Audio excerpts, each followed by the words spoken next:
বাংলাদেশ জামায়াতে ইসলামীর নায়েবে আমির ও সাবেক MP doctor Syed Abdullah Mohammad তাহেরের নেতৃত্বে ৬ সদস্য বিশিষ্ট একটি প্রতিনিধি দল প্রধান নির্বাচন কমিশনের সঙ্গে সাক্ষাৎ করতে নির্বাচন কমিশনে এসেছে। রাজনৈতিক ও সাংগঠনিক বিভিন্ন বিষয় নিয়ে আলোচনার উদ্দেশ্যে এই সাক্ষাৎ অনুষ্ঠিত হচ্ছে। জামায়াতের কেন্দ্রীয় প্রচার ও মিডিয়া বিভাগের প্রধান এবং সহকারী সেক্রেটারি জেনারেল এহসানুল মাহবুব জুবায়ের জানান, প্রতিনিধি দলটি বুধবার ৭ জানুয়ারি বিকেল ৩টায় নির্বাচন কমিশনে উপস্থিত হয়েছে। নির্বাচন সংক্রান্ত বিভিন্ন গুরুত্বপূর্ণ বিষয়ে নির্বাচন কমিশনের সঙ্গে মতবিনিময় করাই এই সাক্ষাতের মূল উদ্দেশ্য।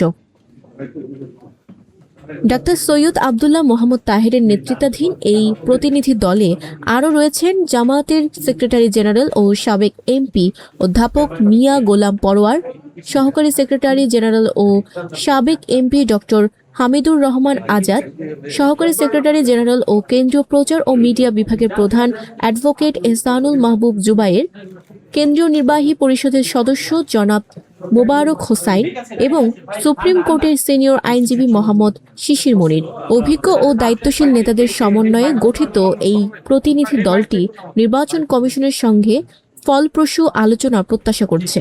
দলীয় সূত্রে জানা যাচ্ছে, সাক্ষাতে নির্বাচন প্রক্রিয়া, রাজনৈতিক পরিবেশ, অংশগ্রহণমূলক নির্বাচন এবং গণতান্ত্রিক ব্যবস্থার বিভিন্ন দিক নিয়ে আলোচনা হচ্ছে।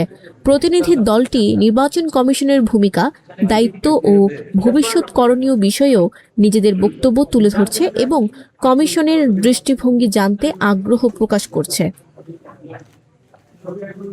Desk report, news flash 71।